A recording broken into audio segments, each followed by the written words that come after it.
Labor Day, 1949.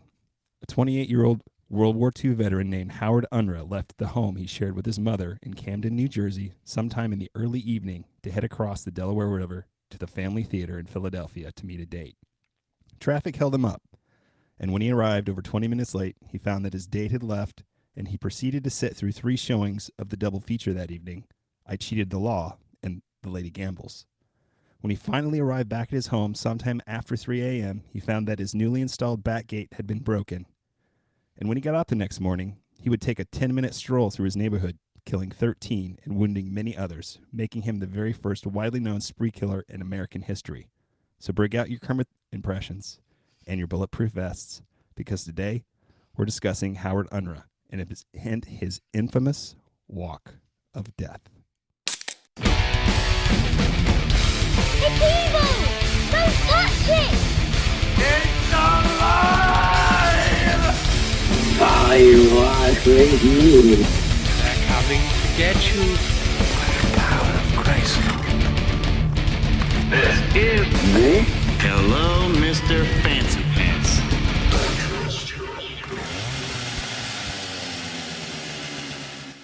Okay, so those are a couple minor things that really set him off. I think that was just the thing that broke the camel's back, man. Right. This is weird. We're doing this on the STS sessions, the live stream, basically so we can let people know that we do a live stream once a week, 7 p.m. Central Standard Time on Facebook Live and also on YouTube Live. Our channels are, you can find it at HMFPPOD. But yeah, this one is, he's technically not the first spree killer or first mass shooter, but he's the first widely known. He got some numbers up there in 10 minutes. That's for sure. I was going to say, yeah. He was a pretty good shot. And you'll find out why in just a wee bit. Yeah. So, thank goodness Elliot Rogers was not. Hi ho, dear. Hi ho. Hi ho. Yeah. So I'm going to start off just by going through his background and give you a little information on his rising, the way he was raised and whatnot. So Howard Barton Unruh was born on January 21st, 1921 to his parents Samuel Shipley Unruh and Frida E. Vollmer. He was the oldest of 2 children, his brother James being born in 1924. So they weren't that far apart, just 3 years apart. Unlike most of the other children that we've done in the past, like as far as serial killers and stuff like that, he had a pretty uneventful childhood. I'm saying way too much again. You're supposed to give me shit about that. It's the same thing with Elliot Rogers, though. His childhood was freaking amazing. And he just lost he's it. spoiled little bitch. Yeah, I'm going to make him mad all over. Howard wasn't spoiled. He was a little bit below average as far as everything goes. As an infant, he didn't walk or talk until he was 16 months old. I think potty training took a little bit longer than it probably should have as well, from what I understand. But as far as like his younger brother was concerned, there was no sibling rivalry. Neither of the boys were like beaten, had any sort of corporal punishment, bestowed upon them. Most of the time when they got in trouble, they were just sent to the rooms.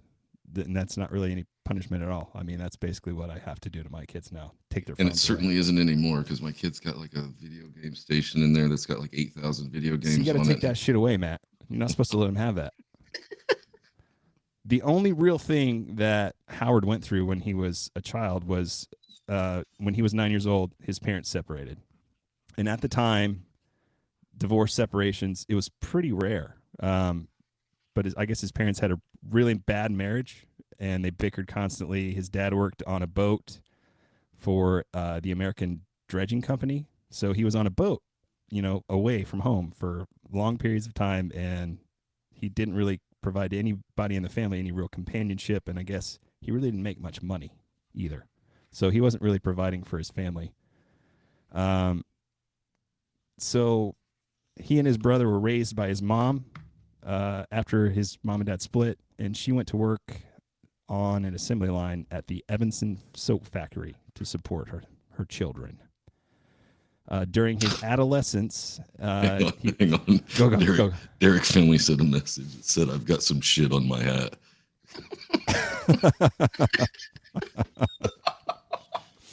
Cardinal fans. Oh, shit. So during his adolescence, he kept to himself. He never really brought friends home, and he spent most of his time building model trains, collecting stamps, and reading his Bible. His only real social activity other than going to school was attending his local Lutheran church, and most of his grades in high school were average at best. I think the highest grades that I found on any report card that anyone has on file was like a B. I think he got like C's in mental alertness. Well, So he was definitely not the shiniest rock in the pile, but he wasn't a dumbass either. right, and some kids learn different, and if it doesn't catch your interest, you're just Yeah. not gonna. But I mean, he's a fucking nerd. I mean, he looked the part. Everything like wire rim glasses, this freakishly high forehead. He's really tall, really thin, and super shy. The only school activity mentioned in his high school yearbook, I guess, was he was a member of the science club. So, nerd alert. Okay. You know. Back then, anyway, those dudes are badasses now. Oh yeah. When he graduated in 1939, he briefly went to work at several blue-collar jobs. Let's see. One was he was a printer's helper for a while, stamping press operator, and a sheet metal worker until he enlisted in the Army on October 27, 1942. Now, from here, he kind of turns into a badass. He was a crewman in the 342nd Armored Air Battalion throughout the Europe campaign from October 1944 to July 1945. He was knee deep in the shit, and that was one of Patton's battalions. So, a gentleman named Chow Allred, who served with him throughout this time, stated that there was no time he did not conduct himself in an intelligent, quiet, courteous, obedient manner. His character was above reproach. His rating as a soldier was excellent, and he was at all times a credit to his outfit, even under the most trying conditions while in conflict against the enemy. Okay, nothing but praise. Yeah. Nerd alert. Translation, he wasn't a skirt chaser. No, definitely not a skirt chaser. Let's see. He wasn't joining in with the boys? Nope. Going around? No. No, okay. Not at all. His section chief, Norman Cohen, stated as he was a first class officer who never drank, swore, or chased girls. During much of World War II, during this time in Europe, soldiers were encouraged to visit brothels, some of which were set up by Army commanders because they thought it was good for the morale. Blow off a little steam. Patton was quoted as saying, "If they don't fuck, they don't fight." So he wanted to make sure these guys got laid because then they would fight, you know. But Unruh never partook in any of these extracurricular activities. Instead, he spent most of his free time reading his Bible and writing long letters to his mother. Oh boy, we're getting into another mother thing, huh? He also kept meticulous notes on all of the enemies that he had killed in battle, including the time, date, place, and details of the corpses whenever possible. Okay, there's red flags flying out. Now they're starting to see. Now you're starting to see some flags. Okay. Like I stated before, this unit was part of General George Patton's Third Army. They took part in many battles throughout Europe, including the Battle of the Bulge. So, I mean, that's pretty deep in the shit, man. That's big time. He saw some serious action. He never advanced past the rank of private first class, though. But he did receive the European Theater of Operations Medal, Victory Medal, and Good Conduct Medal. So he was doing his job. Yeah, he went out there and he fucking killed people like he was supposed to. And then I guess, you know, when you're fighting a war, you want good killers on your side, I guess, right? Yeah, you do. I just don't think that leaves you. Yeah. So after he was honorably discharged at the end of the war, he returned to New Jersey to live with his mother in a 3-room apartment in Kramer Hill, a small neighborhood of business made of businesses and family homes in East Camden, New Jersey. Zach loves stories from New Jersey. You can't get enough. Fucking Jersey, man. It's all about Clerks, man. It goes back to Clerks. Who's the devil? How many dicks? Try not to suck any dicks on your way to the bathroom. 37. So he briefly went back to work as a sheet metal worker again, and he enrolled in Temple University School of Pharmacy in Philadelphia. But he quit after like a month, and he moved back in with his mom, who supported him by her income working at the soap factory. And he did this for the next 3 years. He just hung around the house. He would decorate his room with all his medals. You know, he's got all these war memorabilia that he brought back that he smuggled in, you know. Mm-hmm. And he'd read his Bible. And then he also would practice with his 9mm Luger pistol he bought for $37.50 from a pawn shop in the basement where he had set up a shooting range. The basement of his house. I hope he had some really good headphones to wear, because that was devastatingly loud in a basement. Yeah. Now, he had no friends. He had no ambition to get a job. Spent most of his time in his room, like I said, playing with the bayonets on the wall, ashtrays made from the German shells, and other shit that he smuggled home. He dated a girl for like 2 years during this time from the Bible study, and then he suddenly just broke things off with her unexpectedly, telling her he had no interest in marriage. Oh, And- she was getting too serious, getting clammy. Yeah, like the entire time they dated, he never held her hand or even tried to kiss her. What a gentleman. Something like that. 2 years. He might be a fancy lad. I was going to say he's not into girls at all, is he? No. His neighbors found him particularly peculiar, not very friendly, but they thought he was harmless. He's like, fucking nerd. So over time, Unruh got in his head. He convinced himself that these people were all talking badly about him behind his back and calling him a parasitic mama's boy and a queer. Oh, boy. But the truth was, he was a queer. He was gay. Okay. But at this time, it was illegal. So you had to hide it. And that, you know, I can't imagine. I mean, we've come a long way, baby. That's all I can say. He would travel to Philadelphia like 2 or 3 times a week for random hookups with anonymous people that he didn't know. He even started renting a room by the week in Philadelphia specifically for these encounters. And he also kept a diary of all these encounters, just like his kill diary. So he's got a kill diary and a sexual conquest diary. Yes. When it was discovered later, the papers would refer to these diaries as records of, quote, social contacts with other men, unquote. Okay. And he continued to fuel his little paranoia. He started another diary, and it kind of reminds me of Billy Madison, kind of a little bit. You remember when he calls up Steve Buscemi? He's like, man, I'm really sorry about all that shit. And he's like, crosses his name off the list. People to kill list? Yes. He had Unruh had made a list like this. That is quite the diary. This list of grievances from his neighbors. The druggist who lived next door to him, Maurice Cohen, was at the very top of this list. Maurice and his wife, Rose, had complained about Unruh listening to the radio with the volume up too loudly late at night. Because his hearing was shot from firing off that 9mm down in the basement. He was listening to classical music. It's not like he was like blaring like rock and roll or jazz. You know, it's just classical music he was playing. But I guess their kid played bugle at odd hours as well, because he'd gotten a bugle. Their kid had gotten a bugle for Christmas, and he complained about, you know, the kid playing the bugle too loud and stuff, and they never did anything about it. So he just play a bugle quietly though? I don't really can. I don't think that's a thing. Not unless you go outside and, you know, bury it. Okay. They also bitched about him leaving the back gate open, which he used to get into the apartment that he lived in. Mm-hmm. So they kind of shared a backyard. And I guess they kept saying, you know, they keep leaving the damn gate open and all these stray dogs keep getting into the garbage. Can you please shut the fucking gate? Right. And I guess it became so heated between them that Unruh's mother, she finally got a local dude to come in and install another gate specifically so Harold could use that one to enter their house. So I think that's the gate that was the final straw for him when he came home. Yeah. Okay. Now, there were lots of other people on this list as well. Thomas Segrino, he was the neighborhood tailor. had supposedly spread rumors about Unruh's homosexual activities.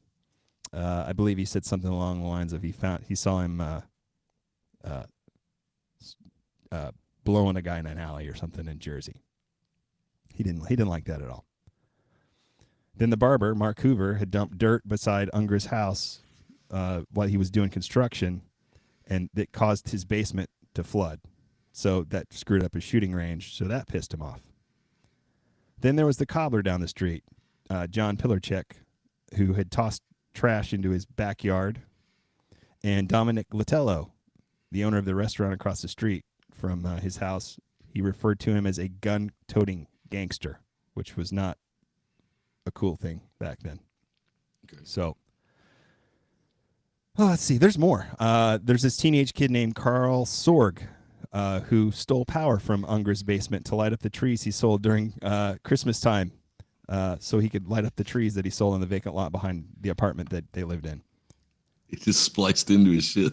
Yeah, and beside all these people's names, he had made all these little notes like RETWTS, retaliate when time suitable, or he would put DNDR, do not delay retaliation. Were they in a ranked order of first one? No, I think it was just like he would just write down every little thing that happened under like he'd give them a page or like 3 or 4 pages, and like every time they pissed him off, he'd just add it to the list and be like, oh, yep, retaliate when time suitable. Okay. So he stewed on all his shit for like 2 years while he just continued to live off his mom, shoot in the basement, and plot against all these people that had tried to tarnish his character. And it all came to a boiling point on that night I mentioned in the intro, Monday, September 5th, 1949. He drove to the aforementioned Family Theater, which was a well-known pickup spot for gay men at the time, in Philadelphia, to hook up with one of his little special friends. Okay. But he was late because of traffic, and by the time he got there, the man he'd hoped to meet there was gone. You'd think he would have learned to be more punctual. I mean, seriously. Well, he was busy installing a gate. Traffic is traffic. That's true. So he got there, the man's gone, and so he sits down and he proceeds to sit through 3 showings of a double feature, and he just stewed the whole time, feeling dejected, like, God damn it, So when he finally gets home around 3 a.m., he finds that this newly installed gate was broken, and he just automatically assumed that the Cohens had probably broke it out of spite. But in fact, it was some local kids that had actually done it, and this wasn't discovered until after. So Howard decides he's going to go up to his room, and he lays down in his bed, and he just kind of stares at the ceiling, and he plots what he's going to do the next day. He just decides, yep, that's it. Fuck it. So he dozes off, and then it's got to be 4:30, 5 o'clock in the morning. At 8 o'clock, his mom, Frida, she calls him down for breakfast. She'd made him his usual fried eggs and post toasties. Sounds delicious. Mm-hmm. Yuck. And he came downstairs fully dressed in his best suit, white shirt, and he's got a little bow tie on, he's looking pretty slick. And he just sat down and quietly ate his breakfast, and then his mom kind of, she seems, he looks a little off, she thinks, and he finishes his breakfast, and a little wild in the eyes, maybe a little bit, a little distant, like he's just not all there. And he just walks out of the room, walks downstairs to the basement. He grabs a heavy lead pipe, returns back upstairs, goes to the living room, calls his mom. When she comes into the room, he raises the pipe above his head like he's going to just kill her right there. And she goes, "What do you want to go and do that for, Howard? Now, what do you want to go and do that for, Howard?" And she quickly just keeps backing away from him, and she gets to the door and she runs out of the house. That's not terrifying at all. Not at all. What do you want to go and do that for, Howard? So Howard's goes back up to his room at this point, grabs his Luger 9mm pistol, an extra clip, stuffs about 33 extra cartridges into his pockets before he left the apartment, headed to the local shoe store. He thought about this all, for a few hours there, and he decided if he was going to do this, he was probably going to have to wait until at least 9 a.m. in the morning to do it, because he knew So if he people waited, are out. yeah, he knows everybody's working. The shops are all going to be open at that point. It's going to be a lot easier to get this done. So begins the walk of death, as it is referred to. At 9:30 a.m., 27-year-old John Pillarchick was nailing a sole to a shoe when Unruh entered his store, walked up to him, and without saying a word, shot him in the stomach and then the head. Never said a word. Just shot him, turned around, walked out of the shoe store, and headed next door to the barbershop that Clark Hoover owned. Hoover was cutting the hair of a 6-year-old boy named Oris Smith, who sat on one of those carousel horses before his first day of school, which was the following day. He was going to get a haircut, wanted to look good for his first day of school. So Unruh calls out to Hoover and he says, "I've got something for you here, Clarky," before shooting Hoover in the head and the boy in the neck, both fatally. Why do you always do episodes like this? Every time. I'm trying to get you back, you motherfucker. Now, the boy's mother's sitting right there the whole time this is going on, and she's screaming and runs to grab her boy, and Unruh just turns and ignores her as she runs with her son out the door behind him. He just casually walks out, makes his way up the block towards the Cohen's pharmacy. So the boy lives. No. The boy was dead already. Oh. When he got to the front door of the pharmacy, Unruh encountered this insurance salesman named James Hutton, who he had a policy with, by the way. And he's walking out the door. And, Unruh's sitting there, he's holding a gun. And he says to this Mr. Hutton, he says, "Excuse me, sir." And Hutton freezes because he's like, holy shit, this guy's got a gun. And because he didn't move out of the way, just instantaneously, he just shoots him in the chest and then just walks over his body into the pharmacy. So the gunshot alerts the Cohens, and they run up the back stairs to their apartment above the pharmacy. So Unruh makes his way to the rear store. He sees the Cohen running up the stairs into their apartment. Once they get into the apartment, Cohen climbs through a window onto the porch roof, and his wife Rose hid herself and their son, 12-year-old Charles, in separate closets.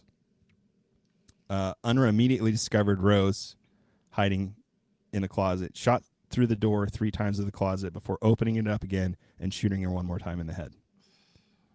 He walks across the apartment. He sees Cohen's mother, Minnie, age 63. She's sitting there trying to dial the police, so he shoots her in the face. Then he looks and sees Cohen outside the window and shot him in the back through the window, causing him to fall off the roof onto the pavement, dead. Now Charles, the younger, their son, he's still hiding in the other closet, and he never is detected by Unruh.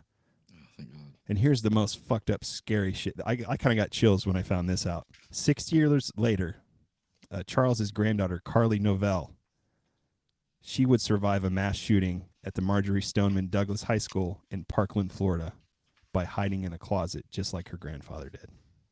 Oh, I got chills too when you just said that. That is fucking crazy, isn't it? Oh. Who taught you how to do that? Oh, I learned that from Grandpa. Yeah. That's pretty weird. So at this point, Unruh walks back down the stairs of the pharmacy, puts a new clip in his pistol, casually makes his way towards Thomas Agrino's tailor shop. Now, as soon as he comes out of the pharmacy, he's facing River Road. And when he went to cross River Road, a car driven by 24-year-old Alvin Day, who was a World War II veteran too, and a TV repairman, he slows down because he sees the insurance guy, James Hutton, his body is just laying outside the pharmacy. He's just sitting there, dead on the ground. The guy's like, what the fuck? So when he slows down, Unruh just walks up to the driver's side of the car real casually and just shoots him in the head through the passenger window. At this point, there's a few other guys on the side of the street that witness this particular shooting. They're all standing outside this neighborhood bar owned by Frank Engel. And, as soon as Unruh sees them, he fires several shots in their direction, and they dove back inside the bar for cover. Then Unruh fires into an apartment window when he sees a curtain move, and he continues to make his way towards the tailor shop. Now, the curtain moving was 2-year-old Thomas Hamilton, who'd opened the front window curtain to see what the noise was coming from. And when he did so, he was struck by gunfire and died instantly. Okay, this is the worst episode so far. You're welcome. You told me to raise it up. Here we go. I did not. Now, Irene Rice, who was the boy's caregiver, she collapsed immediately when she saw this, and she was treated for shock. Yeah, probably for the rest of her life. Yeah. Now, Unruh would later claim he didn't know who he saw in the window. It was more like he just saw movement, and it was, just an automatic response to shoot. And he didn't know that he'd killed that boy. I don't think he cared because he killed one earlier. He didn't give a shit about it, and there's no way he didn't know that was a child he shot in the throat.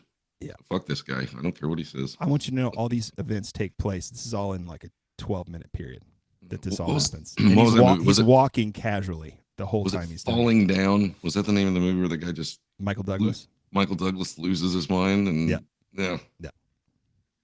So Unruh, he's making his way to Thomas Zigrino's tailor shop. Thomas had left the tailor shop to run an errand, leaving his wife, 28-year-old Helga, there to watch the store while he was away. So when Unruh entered through the front door with the gun raised, excuse me, she pleads for her life, but he didn't say a word. He just shot her twice. Boom, boom. And then just turns around and exits the tailor shop. And then in a split-second decision, he decides he's going to head to the grocery store on the corner to kill the owner, Earl Horner, even though he wasn't on the list. He's just like, well, I'm here. I'm this close. We're walking. We're going this way. Might as well. Right there. I remember that one time when he gave me shit because he thought, because I said they'd shortchanged me or something like that. So he's like, fuck it, I'm going to take him out too. But when he gets there, the doors are locked because by this time, everybody had heard the gunshots. Mm-hmm. People are freaking out. So he just shoots several times to the front door of the grocery store before he sees a car waiting at the red light at the intersection of River Road and 32nd Street. So Unruh walks up to that car and just shoots the 3 occupants in that vehicle. Helene Wilson, 37, her son, John, 9, and mother, Emma Matlick, 68. The 2 women died instantly. The boy would die 18 hours later at Cooper Hospital from the gunshot wound to his neck. Having fun yet, Matt? Nope. You win. You win. All right. Yeah, this one was hard to get through, by the way. Yeah, it's really hard to listen to. So next, Unruh fired at the house behind his apartment, owned by a 37-year-old woman named Madeline Harry. Then he just walked up the front door, which was open, walked into the kitchen where Madeline was sitting there with her 2 sons, Armand and I think it's Leroy. She had not been on his list either, but he just fired 3 shots at her. He hit her once in the arm. The other 2 kind of went wild. At this point, her son Armando leapt up towards Unruh, and Unruh just hit him over the head with the butt of the gun, dropping him to his knees before he shot him in both arms. And then he aimed the gun at his chest and pulled the trigger. But at this point, the gun was empty. So he turns around, walks out of the house, reaches into his pockets for more rounds, but he realizes he's shot all of the rounds he brought. Now, during the time that Unruh entered the Harry's home, Frank Engel, the guy who owned the bar, he had run upstairs to his apartment, which was above his bar, grabbed his .38 revolver, gone to the second-story window of his apartment, and shot. He shot at Unruh as Unruh went back towards his apartment, and he actually hit him. But he did with a .38. Oh, but he hit him in the ass. Good, fucking eat it. So at the time, he didn't know that he'd hit him at all because Unruh never slowed, never picked up his pace. He just kept moving. He just took a .38 to the ass and just kept walking like it was nothing. Yeah. The dude was just dead inside at this point, wasn't he? Well, it gets better. Or worse. That's pretty much all the killing. Okay. So Unruh hears the police sirens in the distance, returns to his apartment around 9:43 a.m. This is 13 minutes after he'd left his apartment. So in 13 minutes. So quick. Yeah, he killed all these people. He proceeded to barricade himself in his room, laid in his bed, while he was quickly surrounded by upwards of 50 police officers, all carrying pistols, shotguns, and submachine guns, all aimed at his bedroom window. We told you we'd do an episode with a good police force. Yeah. 13 minutes later, and they're surrounded the place. The only thing they did wrong is they didn't shoot this motherfucker right then and there. I think that's frowned upon if he's not actually firing at them. Yeah. So when the cops called out for Unruh to surrender, gunshots ensued. Oh. And by this time, the word had pretty well gotten out. And, you know, around this time, a lot of press hung out in police stations. Yeah. And when this particular journalist, his name was Philip Buxton, heard this come across on the radio, he immediately grabbed a phone book and just looked up Harold Unruh in the phone book. And dude's name, address right there. Yeah. So he dialed it.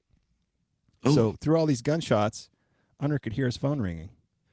And it was Philip Buxton calling him. Unruh answered it in what Buxton described as a strong, clear voice. And this is the conversation that ensued. This is, by the way, this was the weirdest. He said, this is the strangest interview I ever had. That's what Philip Buxton said. Yeah, I guess it probably would be. So it went something like this. Howard answers and says, hello, in a really monotone voice. Is this Howard? Yes. What's the name of the party you want?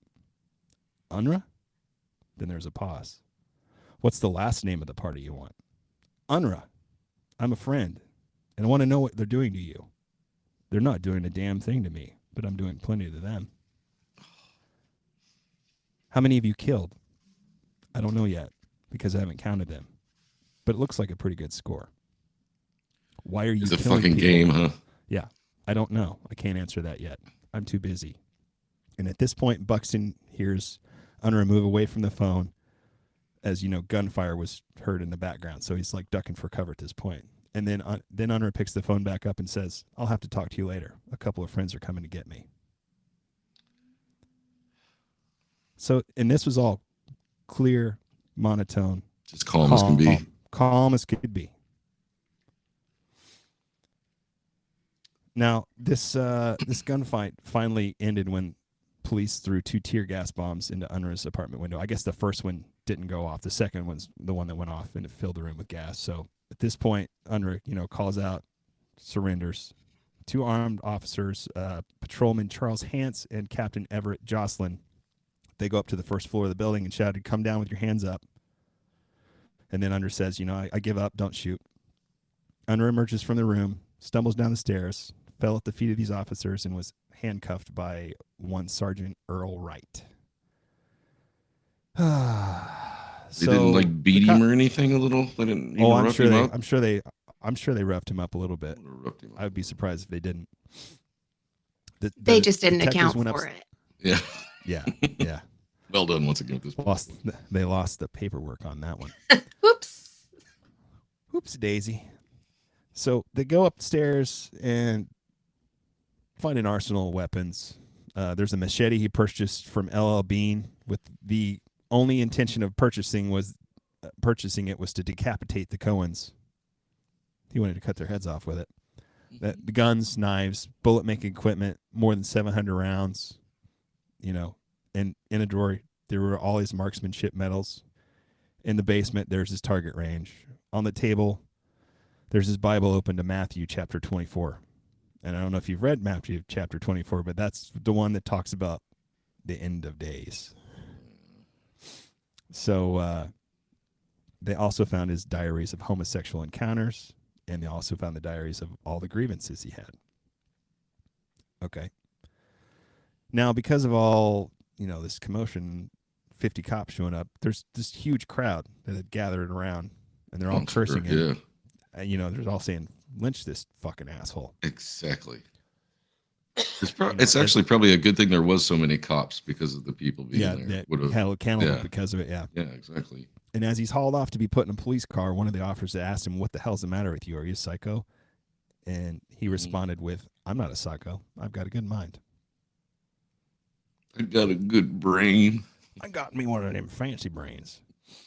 And this is where we take a drink because my throat's I don't know about you, man, but my Texas allergies are killing me right now. That's little nuts. That's worse than anyone I've done. I know. This one was pretty rough. Absolutely. This one terrible. Was really, really rough. Your sister sounds like this guy has some separation issues from the dad leaving. Blames his mom and mentally turns against women. Just my premature mental psychological evaluation. He certainly turned against women, but that was... Yeah.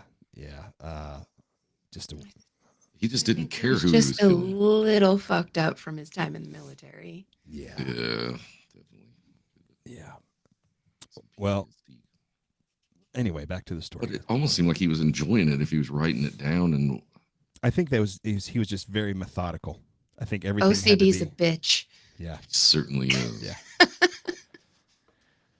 You're talking to the guy that sent you both exactly what I'm doing, so you can keep along and let me know if I'm fucking it up. What are you talking about? So they go back to the police station. Unruh's question, and he gives a statement for 2 hours beginning at 10:55 a.m. And he offered a detailed, cold, dry confession that was so long that with the final transcript ran 66 pages. When he was asked if he knew what he had done, he responded that, "Yep, and I deserve the electric chair." And that this idea had been brewing for a year or so after the people on this list had began butting into his business and saying things that were detrimental to his character. Don't wet the rag either when you strap him in. Yeah. I mean, he went as far as to say, I decided to wait until 9 a.m. because I knew by that time most of these people, their shops would be open and it would be easier to get this done quickly. When he was asked about all the children, he seemed to be pretty oblivious to having shot any of them, and he seemed really detached. Like he answered really coldly. He said the only one he had intended to shoot was the teenage boy, and that was only because he was getting in the way trying to protect his mother. The one he shot in the neck in broad daylight outside of the store? No, this is the kid he shot in both No, arms, but I mean, and then so he didn't remember that, or he claimed to not remember it, and then he was like, I guess I do feel sorry for killing the children, but no remorse for, just completely cold.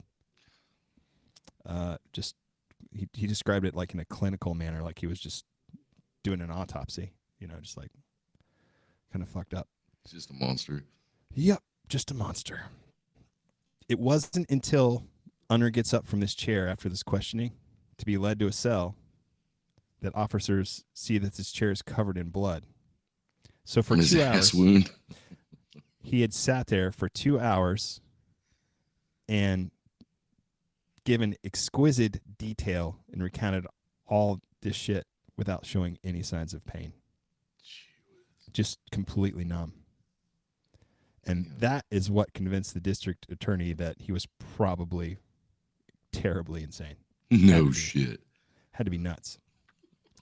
So, 38 to the ass. Just don't even acknowledge. I guess the bullet lodged. It went in his ass and it got lodged in his femur.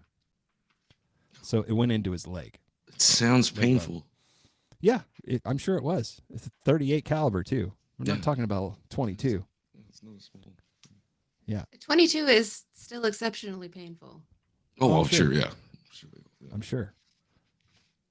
So, Unruh was taken to his cell while hospital arrangements were made at Cooper Hospital. Didn't take very long. That's the only time he would ever serve in jail.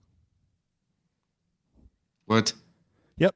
At Cooper Hospital, his wound was tended to. Police were placed beside his door, and he was in an isolated room. At this point, 5 different physicians interviewed Unruh at his bedside over the next 24 hours. During these interviews, Unruh confessed to the doctors that he had intended to kill his mother that day as well, not wanting her to live through the pain his crimes would cause her. He showed no signs of remorse, regret, none of it for anything he'd done. When the doctors were finished questioning him, the press was allowed to come in and take pictures, and Unruh cooperated with photographers. They told him to move his head, and he would do so. Out of all these 5 doctors, only one of the doctors who interviewed him that day found him to be of sound mind. The other 4 thought he should probably go to more extensive psychiatric testing, which he did. When he was well enough to be released from Cooper Hospital, which was a little bit later that day, he was transferred to the New Jersey Mental Hospital of Trenton under heavy guard, where he was to remain for a minimum of 6 to 8 weeks, where he was visited twice daily by psychiatrists. After being subjected to every psychological test known at the time, on October 5th, it was thought that Unruh was suffering from paranoid schizophrenia, a form of it anyway, and he was unfit to stand trial. He would never stand trial. He spent the remainder of his long life in the state hospital for the mentally insane in Trenton, New Jersey, where he died on October 19th, 2009. Holy shit. Yeah, 88 years old. Charles Cohen, the boy that I just told you earlier was 12 years old at the time. Yeah. He actually died September 4th that year, so he outlived Charles Cohen in the end, which is completely fucking weird. This sucks. So Charles Cohen also was buried on September 6th, 60 years after the mass murder that he survived. Yep. Now there was a War Trophies division that kind of headed by the NRA that doubled down immediately after this walk of death. All these guys that had been in World War II that brought all these trophy firearms over. It was strongly urged for them to turn those in to be deactivated, and they would be returned. A lot of these fucking guys brought back grenades. Oh, yeah. Landmines. And then, they had all these small arms like, pistols, Lugers, and stuff like that. And I guess within 3 days of this shooting in New York City alone, 700 weapons were turned in. So, Unruh became known as the prototype for the lone wolf mass murderer, except for the fact that he didn't kill himself or try to commit suicide by cop at the end. He didn't use one of the weapons that he brought back, right? He used one that he bought from a pawn shop. That is correct, yeah. But he still had all this other shit. But he still had them, but that's not what he used. He had other weapons in the the room. killing. He decided to use the Luger, though, because it was, I guess it held more ammunition. Super the clips held more. And he'd been target practicing with that in the basement for 2 years, so he was pretty accurate acquainted with it, with obviously. Yeah. One of the best-known quotes given during a psychiatric interview with Unruh was, "I'd have killed 1,000 if I had enough bullets." God, I fucking hate this. Sounds like a sane guy, right? Both his brother and his father later indicated that his wartime experience changed him, made him moody, nervous, detached. More than likely, he was suffering from PTSD before PTSD was a thing. In the end, 13 dead, 5 injured in 13 minutes. He was a real POS. Yeah, that is so crazy fast to just be walking and still get that much done. Well, I guess you're walking down Main Street, store to store to store. You have to be completely detached to do anything empty. like that. So empty he couldn't feel a shot in his ass. Right? Yeah, so that's Harold Unruh, the real piece of shit. Hear another word about my stories.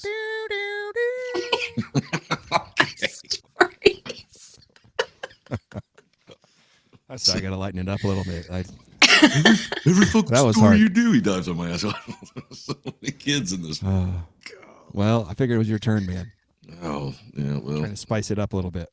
Punished on that one. Do you guys got anything else? Well, I would like to say that I got a little package here for the next person that writes in or comes on and tells us a story that's something that happened to them, because we got some things.